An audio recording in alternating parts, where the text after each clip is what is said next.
Bakka irraan raawwachaa jirtan maratti nageenyi keenya kabajaa onnee irraa maddee isin haadha qabu jenna. Kabajamtoota daawwattoota keenya yeroo ammaan tanaa kan isin daawwachaa jirtan kun Galamsoo Global Miidiyaadha. Egaan akkuma beekamu Galamsoo Global Miidiyaan hojiilee misoomaa, hojiilee aartii, hojiilee aadaa fi hojiiwwan garaagaraatti hojjetaa turuun isaa ni beekama. Guyyaa har'aatis istiidiyoo keenya irraa baanee magaalaa keessa akkatti achi siqnee artistoota yookiin immoo namoota ogummaa aartii keessatti dandeettii fi ga'umsa cimaa agarsiisaa turan dargaggummaa isaaniirraa kaasanii hojii aartii irratti bobba'anii hojjechaa jiran lama of biratti qabanneeti kan nuti jirru hanga xumura sagantaa keenyatti ammas nu faana turaa isiniin jenna. Egaan keessummoonni nuti guyyaa irraa qabanne gama bitaatiin kan argamu kun hojii aadaa fi akkasumas shaggooyyee aadaa fi ammayyaa leenjisuudhaan hojii aartii keessatti akkasumas sirba qeenxee lama ol kan qabanii fi baandii biiftuu barii keessatti hojjechaa kan jiran artist Awwal Ta'aa jedhama. Kan gara mirgaatiin argamu kun ammoo ni beektanii artistii keenya buleeyyii hojiilee aartii keessatti dandeettii ga'umsa olaanaa qaban akkasumas illee artistoota gurguddoo jajjaboo hundaaf namoota walaloo fi yeedaloo kennaa turanii fi artistii jabaa keenya artist Naasir Ahmad Qaroo Dhabeessaa haa ta'u malee hojiiwwan aartii hedduu hojjechaa kan jiru ammas magaalaa Galamsoo keessatti kan argamu miseensa baandii biiftuu barii aanichaa ta'etti kan hojjetaa jiru. Gama mirgaatiin kan argamu kun isaanii wajjin turtii goonaa turtii bareedaa nu wajjin yoo qabaattan waa hedduu irraa barattan jennee abdanna waan ta'eef kallattumaan nu faana turaa isiniin jenna. Keessummoonni keenya waamicha keenya kabajanii as istiidiyoo keenyatti nu biratti argamtan guddaa isin galatoomsannaa. Mee kallattumaan gara keessummoota keenyaa isin dabarsinee wal barnoota goonaa ammas nu faana turaa isiniin jenna. Tolemee Ayega anis maqaan kiyyaa Awwal Ta'aa jedhanii akka amma ana hablutti dura ta'aa fi qindeessa ammallee leenjisaa baandii biiftuu bariiti. Hojiin kiyyaa guddaan shaggooyyee fi akkasumas waa'ee aadaa hordofuudha. Hagan danda'etti waan hin danda'e waan hin beeku uummatarraas walitti qabeetiin hayyoota gurguddarraa ijoollee as keessatti asumatti leenjisee yoo xiqqaate amma durallee nama 42 waraqaa ragaa leenjisee kenneetiin jira. Isaan sanirraa warri miseensa ta'anii ammas na wajji hojjetaa jiran ni jiran haga nama 10 takka. Isinillee galatooma har'a immoo asitti na baaftanii akkanaan waan kana himuu na godhuu keessaniif hedduun isin galateeffadhaa. Galatoomaa isin jaalladha. Ulfaadhu mee gara Naasiritti dabara. Mee Naasiroo daawwattoota keenya wajjin wal bariitii gama qophii keenyatti dabara. Anis maqaan kan koo Naasir Ahmadin jedhama. Teessoon koo Galamsuma kana keessa yeroo dheertuu hojii aartii kanarraa hojjechaa ture. Baandii biiftuu barii kana hundeessitoota keessaa tokko ana yooniin jedhee hin sonne. Maaliif maqaa baandii biiftuu barii jedhu kanaayyuu anaatu moggaase jecha. Moggaasni maqaatu si hojii wal qabata jechuudha. Si moggaase jechuudha. Maqaa kana naan moggaase gaafa ishiin tun baandiin biiftuu barii kana dura baandii abdii keenyaa jedhamee hawwisoon takka asitti ijaaramtee turte.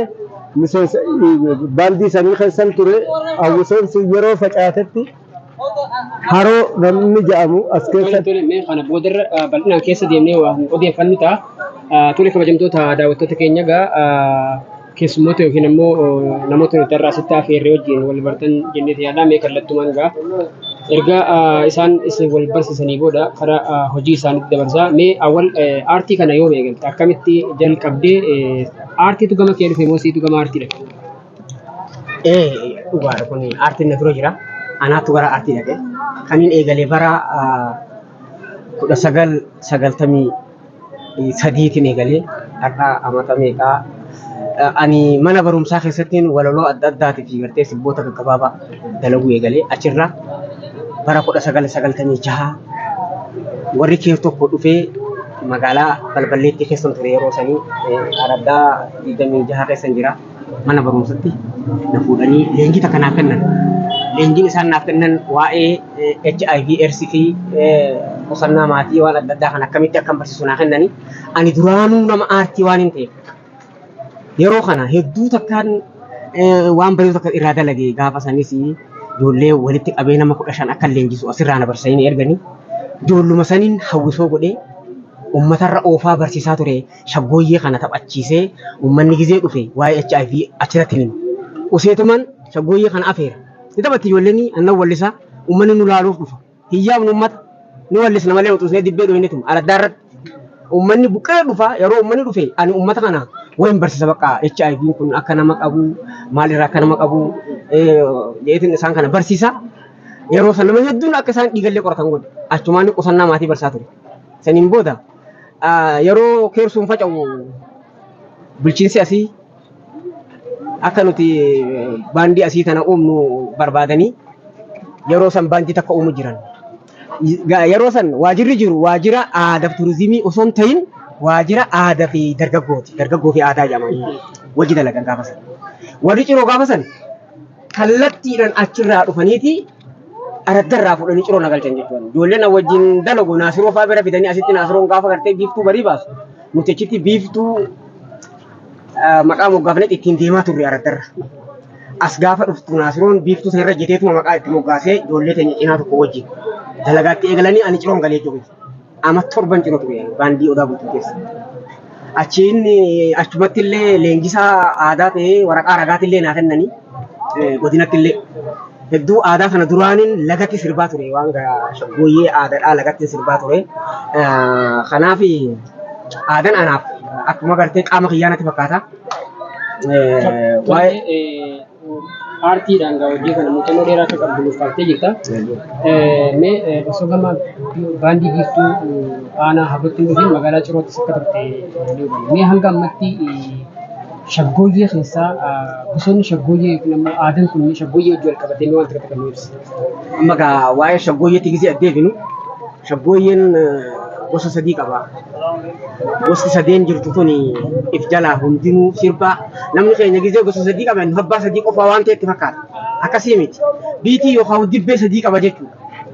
Dibbeen takka ta jirjirsituu dibbeen takka ta gartee suuta oofan hirpha suuta deemuu fi hirpha jirjiruu fi hirpha jiddu galeessa qaba. Hirphi jirjiru sun jissaa jedhanii hirpha jidduutti deemu tokko jira hurrumsaa kajaa'amu. Hirphi laaffisanii suuta sirban tokko jira daddaahisaa jedhama. Sadeen kanaatu jira.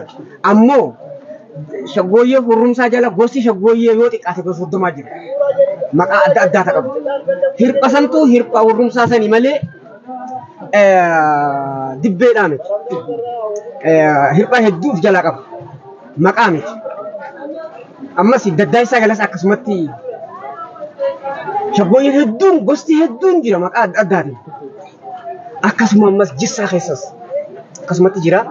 Shaggooyyeen biyya adda addaatti taphatamaa akka adda addaatti taphatamaa. Naannoo kanatti amma shaggooyyeen taphatamu jira yeroo adda addaa yeroo ayyaanotaa yeroo sagantaa adda addaa jira. Shaggooyyeen kun maal jedhama? Shaggooyyeen ammoo taphataa jiru irra caalaan isaa hurrumsaadha. Hurrumsaa. Shaggooyyee jiddu galeessa. Aadaan teenya ganamaa sun. Aadaan teenya takka namaa sun tanaa wajji takkallee miti haguu adda fagaate garuu ni ammayyeessine jedhanii hedduu takka gartee karaa gartee ammayyaa as oofan malee inni gartee nuti lagatti sirbaa ture sun xiqqishu mi'aan inni qabuu fi adeemsi hirpha isaatii fi dibbeen amma gartee isaan gaa'ettiidhaan xiqqoo garaagarummaa qabdi garuu irratti dhoobotuma jirra hurrumsaadha irra caalaan amma ka jiru.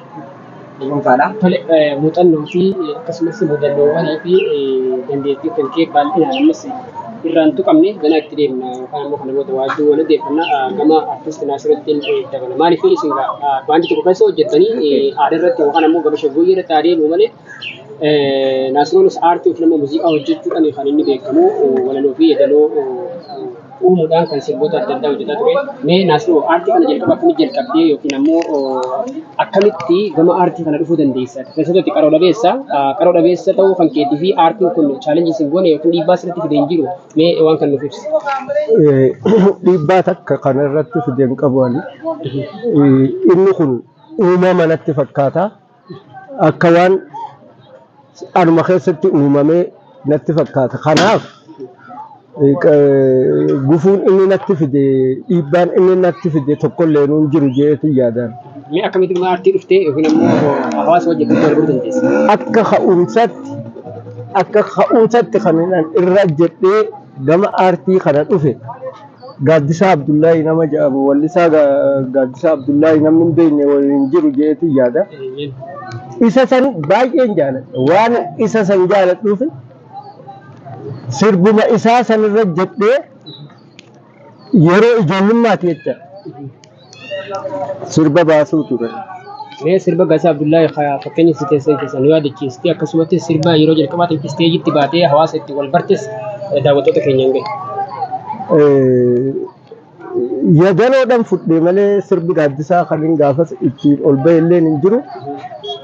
Haa ta'uti sirbin yeroo jalqabaatiif madaraka irratti ol bahee meedaa kanatti ittiin taphatu taakkaa duraa jechuudha. Galanni ayyiyyo yoomuun dhumuu dachaa gaararra ulfaata meeqamittiin galchaa yoon gaaddisaa oolee hanga umriitiyyaa hanga guflaa bookee takka yoomii gayaa kaje'uunin Tole baay'ee gaarii sirba haadhaati. Sirba haadhaati. Mee sirboota Gasaa Abdullaahi keessaa kan yaadatu yoo yaadachiisti achumaan itti fufu. Sirboota gaaddisaa keessaa akkan na hawwatuu fi na butu qeeroo mataa tuutaa hin jarjartu suutaa qeeroo mataa tuutaa barii hin jarjartu suutaa barii hin jarjartu suutaa kaje'u aduun takkaa dhiitee wayitaa akkasumas baariitee Kakak dengan biru waikang gabruma minte waikang gabruma minte kajo. Tole mee ergas yoo muuziqaa keessa akkamii seente yookiin ammoo haga ammatti mee sirboota hojjettee fi muuxannoo fi mudannoo muuziqaa wajjin wal qabatu waan gabaabaa nuufis. Achi booda namni gaafan galanni ayyiyyoodhaa kanaan madaraka irratti ol bahu namni ol na baase Ahmad Hussein barsiisaa Ahmad Hussein jedhamu tokko achirratti bayeetiin iddoon ammas dhaabbadhee sanbooda baandii abdii keenyaa sun hogguu dhaabbate. Baandii biiftuu barii ammaa jechuudha. Waa'ee kanaatti illee akkaataa hundeeffama baandichaa wajjin wal qabateetti illee asumaan nuuf ibsaa beektu. Akkasitti sanbooda achi keessa hawwisoo san keessatti nagalmeessanii achi keessa na naqanii achumaan wallisaa ture. Walleen ani yeroo hedduu irra deddeebi'ee wallisaa tures waa'ee wanni sirba calanqoo kajaabudha. Sirba kana waan baay'ee jaalladhuuf irra deddeebi'a malee sirboota hedduu kan wallisa. Mee calanqoo nu yaadachiisa. Yaadadhaa shamarran Oromootanii yaadadhaa dargaggoon Oromootanii kilaashiin cabsinee cunqursootanii nutti haara yaa'ee hin irraanfannu een yaadanna seenaa calanqoosanii kaje'u kanan sirbaa ture ammoo gaaddisa Oromoota kaje'us nin sirba ture. Gaaddisa Oromoota gaaddisa bal'aa guddaa gaaddisa hayyuu heeraa caayaa beekamaa odaa yaa galma abbaa bokkuu teessoo sirna abbaa gadaa kaje'u. Tole mee baandii biiftuu barii sun akkam turte mee jalqaba hundeeffamni ishii maal fakkaata? Artistoonni isin baandii keessatti wal bartanii fi yeroo ammaa immoo sadarkaa maalirra akka jiru baandiin kunis nu tuqiitii akkamitti ta'an isin dabarta? Baandiin biiftuu barii gista akkani oowwaa gista akkani qabbanaa gista akkani oowwaa gista akkani qabbanaa silaa akka hojii isaatiin har'a baandii as jiru miti baandii guddateedha. Dandeettii inni qabuu fi hojiin inni hojjechaa ture wajjin yoo wal bira qabamee ilaalame amma eega bulchiinsi ammaa kun dhufe gama fooyya'insaatti deemaa jira deemillee jira malee duraan awwaalamee jira jechuun ni danda'ama. Haga abdii kutannutti illee deemnee ture. Amma immoo eega bulchiinsi ammaan tanaa kun amma jiru kun dhufe abdii guddaa takka horatnee gama fuulduratti illee ni tarkaanfanna yaadni jedhu nu keessa jira. Garuu gaa walumaan ilaalla. Mee isin bu'uureessitoota baandii kanaati hanga ammaa baandii kana wajjin hojjechaa jirtanii namoonni baandii kana keessa turan yeroo amma sadarkaa maayirra jiran kan dhiisanii deemanii abdii kutatanii hojii aartii kana ala ta'an immoo hojii kana itti fufanii sadarkaa guddaa irraan ga'aa jiran immoo mee namni kana wajjin wal keessattuu ati aartistoota jajjaboodhaafis yeedaloo fi akka kanaa turte odeeffannoo kuma qabna. Mee aartistoota kam faadhaa fi kan ati walaloo gumaachites asumaan nu bitu. Egaa kumaalee baruu anaatu bilcheessee baasee jechuun ni danda'ama. Walaloo kiyya keessaa kan ishiin fudhattee ittiin sirbite galanni ayyiyyoo kan irreefu jiru. Dhufaa fi sirboota biraas kan fudhattee ittiin wallistanii jira. Akkasuma walliftoonni as keessatti wal barrees jiranii ani walluma tana irratti jechuudha yaadataa wanni hidhatilleen yaadataa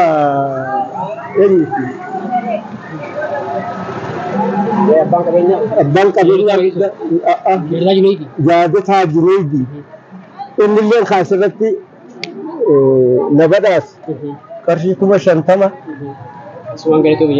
asumaan galatoomin jedhaani wanni nama cimaa akkasii Oromoon qabaachuu keenyatti illee nin boonaa ittis nin gammada haa galatu ammoo artiin tunillee haa galatoomtin jaa kan namoota akkasii sanillee agarsiiste kanaaf artii keessa hojjechuu baay'ee turre ammallee abdii irraa muranne egaa. Kabajamtoota daawwattoota keenya kan isin daawwachaa jirtan kun Galamsoo Global Miidiyaadha. Akkuma turtii bareedaa waliin qabaachaa jirru bu'uuressitoota baandii biiftuu bariitii fi akkasumattis ogeeyyii aartiiti kan qabadhee guyyaa irraa isin biraan gahaa jiru. Ammas sagantaan keenya hin xumuramne nu faana turtii gaarii akka isin gochaa jirtan ni abdanna. Mee gara walitti isin deebisna. Mee awwal aadaan keessattuu aadaa Shaggooyyee leenjisuu irratti hojjechaa jirta. Mee aadaan maal fakkaatti? Mee akkamitti haga ammatti aadaawwan meeqa leenjistee jirta? Shaggooyyee kana wajjin namoonni ati leenjistee baastee fi akkasumattis mee walumaa galatti aadaa kanarraa waan gabaabaa nu jedhu. Haalaan gaariidha. Ani ijoolleen gaafa duraa leenjisee haadha bakka bareeddu jechuudha ni jirti. Amma ijoolleen tun warrumaan as keessa hojii jiru kana yaasina tokko faadha kuni. Amma kunis cirootti namni an leenjisee dhaabni gool jedhamu tokko kafaltii naa kafalee yoo xiqqaate ji'a sadiif ijoollee san leenjisee ijoollee san keessaa har'a namni ijjatee mul'atee jiru Nasraa Yuusufi. Nasraa Yuusuf anaattu gaafa san leenjisee barsiisaa naan jette.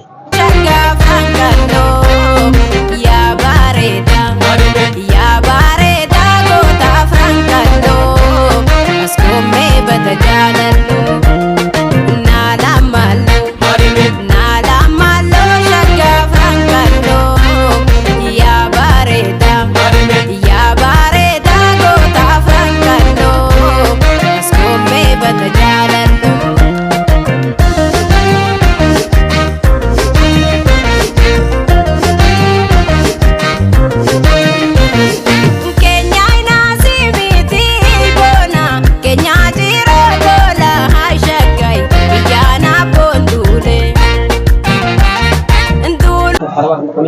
Biitii kana jala jira hedduu ni bareeda inni. Wayyaa dadaarii fa'aa. Eegaa. Wayyaa dadaarii baroodame shakkii bareedni dhaloota koo wayyaa golollee. Inni kun biitii gaddaa isaa kana keessa jira. Goomaraan isaa ni harkisa.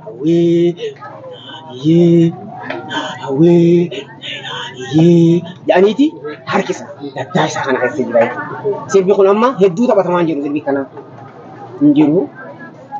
Wayyaa bareedaa argaan qalloo fuullee shaanaan afran qalloo naqaa biiganaa jikoo wayyaa bareedame awwaay bareedaa markaa balloo awwaay dadaarii bareedame shaggee bareedni dhaloota koo wayyaa golollee.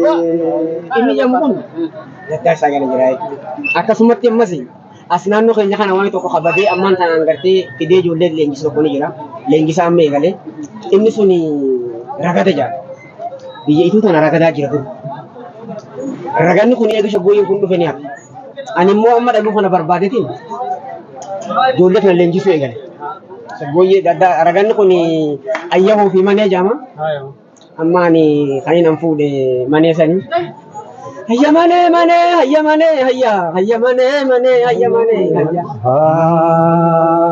wani hamtuun du'a dibamuun fayyamana namaa manna mana ofii wayya. Hayyee saddeeni bubbee bu'ee laga oola mudhii qaqallattu akka fardan loola barbaada keetii fi boontuun toloromoo fuula keetiin oola. Saakayyee ajoo tarre waan gayyoo tarree garre jabaa billoonni haanga'e gabaan nu ilaara'e ni dhaalba'ee barna'e ni dhaalba'ee.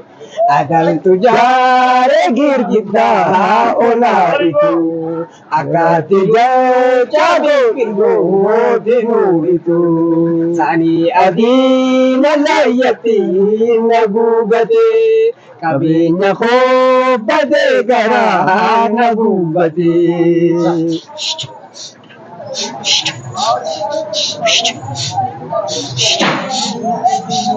Yaniti akkanatti ragadamaa inni kun daddaa isa jedhama. Waan ragada jedhama. Amma leenjii kanatti jira ragada jedhama. Ragadni kunis ituu qaba dur biyya keenya kana jira. Isa badirraayi. Isa badirraayi amma kana barbaadeetiin gaa booda keessaa baafnee. Ragan ituudha. Haala duraa isa gooyyeen beeku. Amma gaa harargeen tokko amma warri harargee bayaa shogguuyyee kana hedduu asitti gizee ol galan fidaniiti ijoollee kana waan ni godhani.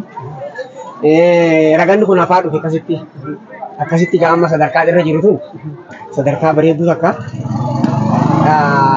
yeroo gartee aadaa itti faanadhaan yeroo seenaa itti faanadhaan yeroo waan itti taddabre itti barbaadatan waan ta'eef harka isa kana baasee ijoollee kiyyaa amma leenjisuutti jira. Ispoonsarallee nan barbaada gara fuulduratti akka ijoollee kana leenjisu. Waan inni leenjisaa jiru kun shaggooyyee ragada dhiichisaa dadisaa jira. Mirrigaa jira, geeraraa jira. Amma nuti dhiyoon tana akka tasaa asii deemnee waa'ee aadaa kanaan deemnee ciroo kanatti aadaa aanaa kana bakka buunee waan caafuune ture shaggooyyeedha. Akka godina kaatti amma gaa hawwisoon silaa ni jirti garuu namni irratti xiyyeeffate waan hin jirre namni hin dorgomin jiru. Ani kophaa akkam fedhees ta'u alhamdulillah bulchaa keenyaatti gartee qaamni ammaan kana jiru kun hedduu qaama galateeffannu. Maaliif xiyyeeffannaa godhanii nu eegan akka waan ifitti nu eegan bakka nu arganitti nu kunuunsanii hedduu waan babbareedu nutti haasanii hamilee nutti godhan. Kanaaf hamileen qabu saniin asii gaafa godina deemullee sadarkaa akkasumatti argadheetiin tokkoffaa ba'ee waan caafuudhee akkasumatti waan ni deemne Oromiyaa deemne Oromiyaa irratti illee Amboratti dalaynee Amboratti illee mo'annee dhufne ammallee waan ni deemna federaalaaf deemna. Sadarkaa isaa irra jirraa jechuun kiyyaa fedhii qaama ifii fedhii waan ifii jala deemuun sisni mul'ifti. Baay'ee gaariidha. Haga ammatti ati leenjii kana keessattis ta'ee muuziqaa wajjin wal qabatee muuziqaan qeenxees ta'ee waloodhaan baastee jira kan gurra uummata geessanii jira. Ani amma dalage dhaluu kana dalage tokkos ni jira. San durallee tokko kan hin dalage garuu kadhate lakkifamillee ni jira. Kadhan lakkifamillee ni jira.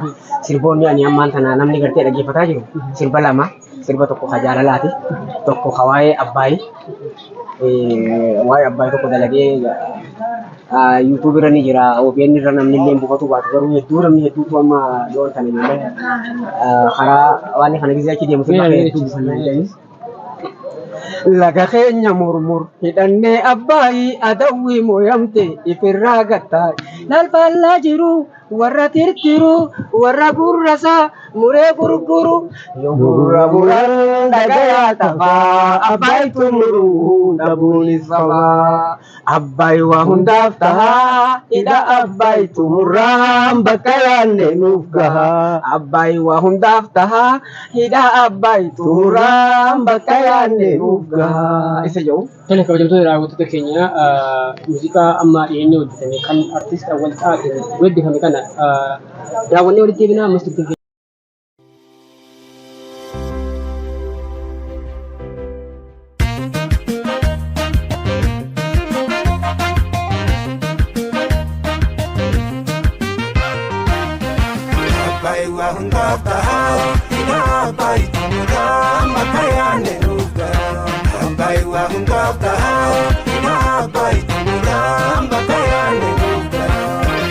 Laga keenya murmur hidhannee Abbaayii adawwii mooyamte ifirraa gattaa laga keenya murmur hidhannee Abbaayii adawwii mooyamte ifirraa gattaa lalfaallaa jiru warra tirtiru warra gurrasaa muree gurguru gurra buran dhagayaa tafa abbaitu muruu dhabuunis qaba ogurra muran dhagaya tafa abbaitu muruu dhabuunis qaba abbai waa hundaaf tahaa hidha abbaitu muran bakka yaanne nuuf gara abbai waa hundaaf tahaa hidha abbaitu muran bakka yaanne nuuf gara hiyyummaan daalu darawanne dhufoo himaana lammiiheette haafoo hiyyummaan daalu darawanne dhufoo himaana lammiiheette haafoo abbaayya abbaa biyyaa yaa ibaa jireenya Itoophiyaa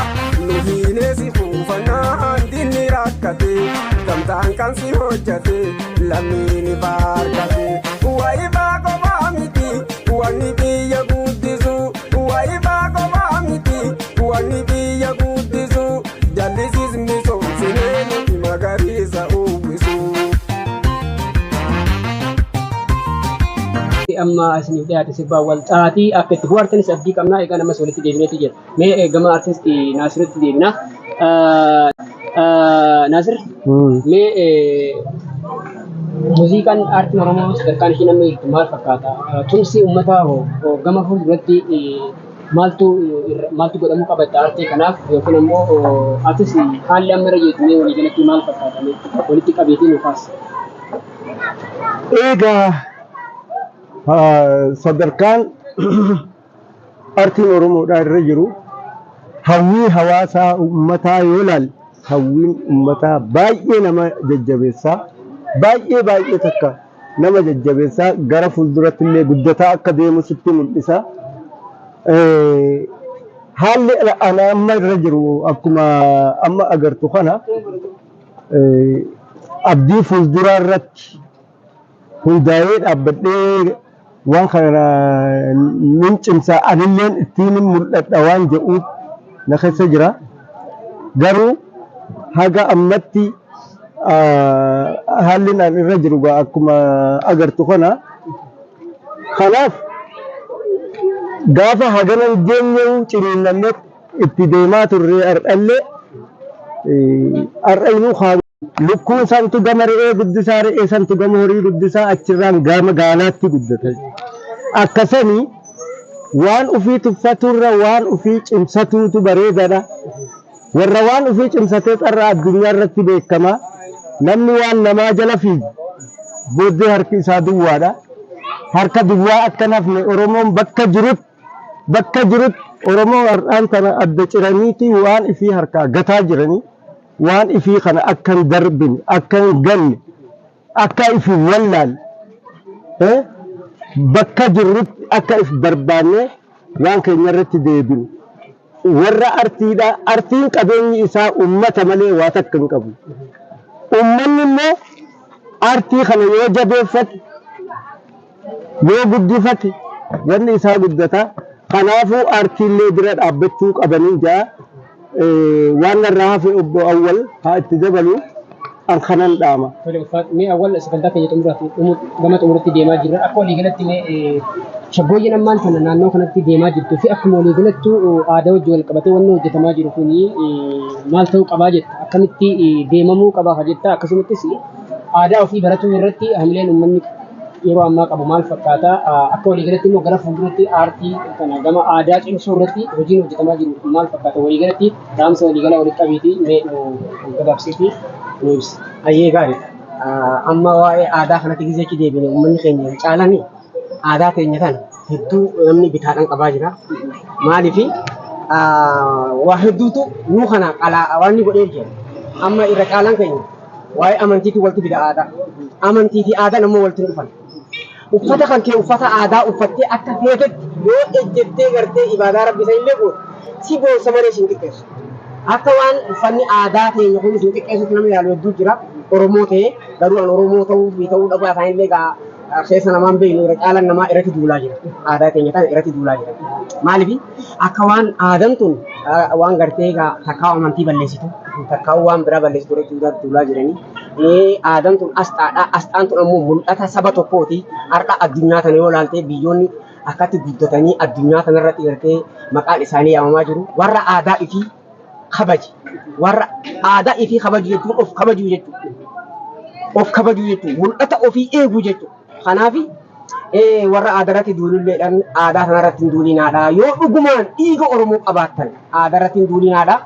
Amantii fi aadaallee walitti hin dirinaadha jedhan. Amantii fi aadaallee walitti hin dirinaadha. Aadaan aadaadha. Asxaa keenya of mul'isuu fi addunyaarratti ittiin beekama keenya qabanne beekamna.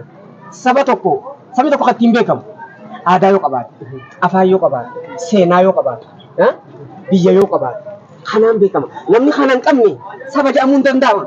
hin danda'u. Kanaaf aadaan asxaadha. Asxaa kana ni eegganna. Asxaa keenya irratti hin duulina waan jedhullee nan qaba.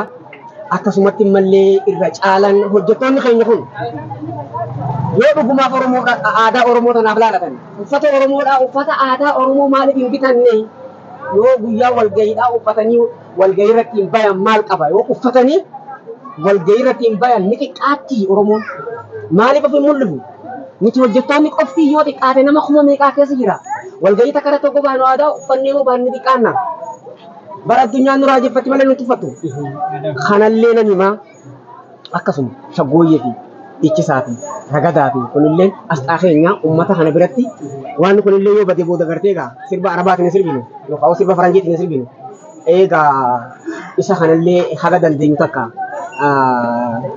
uummata ni leenjifnasii ni barsiifnasii warri gartee beekulleen akka nu barsiisus ni gaafanna haa galatoomanii bulchitoota keenya hedduun galateeffadha. Warri gartee amma bulchaa jiru kun hedduu waan na keessa jiru waan isaan keessa jirutu guddoodha waa'ee aadaatiif. Isaantu aadaa narrallee jaalata. Hedduu isaantu gizee hedduu bakka arganitti maaliif na jajjabeessan? Haasawa irratti illee hedduu na jajjabeessanii haa galatoomanii bulchitoonni keenya kun abduu biraa dheeressu immoo isaan sanillee gartee namni yoo gartee gargaare isaanillee waan galagamtee ta'u nu baasan. Uummanni isaanillee nu gargaaraan jiranii akkasumas amma magaalaan galoota keessa jirtullee amata hedduu cunqursaa keessa turte awwaalamtee turte har'ammoo hedduu takka waan na gammachiisuun ifi oliif ifi gadii fi ifi asitti illee argaa waan kun hedduu takka na gammachiisti abdii guddaa nutti hore guddaa fuulduraaf illee nutti hore ammoo namni biyya kana bulchu nama biyyaa ta'uu nagana gaarii nama biyyaa ta'uu hagana gaarii kanaafi walaloo babbareedu takka illee dalageetiin turee walaloo sanillee inshaallah fuulduraaf gaafu ol baaninga achirratti dalayna goototaa fi hayyoota keenya keessa gartee waan kana dalagaa jirullee akkasumatti abduu biraa dheeressu ammallee rabbi gartee isaan haa gargaaru haa galatoomanii atillee hedduu galatoomiin siin jaa waan kana uummata biratti baaftee waan kana nu barsiisuu keessatti kanumadhaan kana uummataa qabullee uummataan jajjabaadhaa jechuudha aadaa ishee kanaaf akka jajjabaatanii irratti abboomaniin barbaada haa galatoomanii. asirratti jecha reefri kana awwal dubbate tokko waan deeggaru siima addunyaa irratti gaafii ati yoo gaafii biyyaa barbaadaa kaafti taate saba guutuu taatee biyya falmachuu danda'uudhaaf gaafii waa shaniin si gaafatama addunyaa gubbatti waan shanan sun tokkoffaa biyya qabaachuu lammaffaa afaan qabaachuu sadaffaa seenaa qabaachuu afuraffaa diinagdee qabaachuu fi shanaffaan heeraaf seera yookaan alaabaa qabaachuu nuti biyya ni qabna afaan ni qabna seenaa ni qabna seenaa yeroo dheertuu asirra turuudhaan qabna yoo xiqqaate waggaa 4,627 asirra turuudhaan qabna seenaa dheeraa diinagdee ni qabna waan dhabne takkallee hin qabnu waan hir'ina qabnu hin qabnu wanni iftiffannee waan namaa guddisuu barbaannuuf hin jirtu keenya kana haa guddifannu waan jedhuun dabaluu barbaadee dhiifamaa wajji. Kabajamtoota daawwattoota Galamsoo Global Miidiyaadha. Turtiin aartistoota yookiin ammoo leenjistootaa fi akkasumas bu'uursitoota baandii dhiiftuu barii aanaa Abroo waliin taasisaa turre kanan amma daawwattan kana ta'a. Egaan turtii keenya keessatti waa'ee aadaa wajjin wal qabatee akkasumattis aartiin Oromoo maalirra jira akkasumattis gama aadaatiin uummanni aadaa ofitti deebi'uu aadaa ofii ganamaatti deebi'uu irratti maal fakkaata ka jiruu fi sadarkaa yeroo ammaan tana aadaan keenya gama aartiitiin irra jiran Wahedduu akka irraa barattan ni abdannaa sagantaan guyyaa irraa gabaabinaan taasisaa turre kanan gammaa daawwattan kana ta'a hanga ammaa waan faana turtaniif guddaa galatoomaa arroo baadiyyaa ture gama ogeessa kaameraatiin mukarrama manna faana ture jira sagantaa keenya galamsoo bilbaal miidiyaa waliin kanaaf waliin turtii gaarii isiniin jenna egaan amicha keenya kabajaa gootanii sa'aateessan yookiin ammoo yeroo keessan arsaa gootanii waan argamtaniif guddaa isin galatoomsannaa galatoomaa.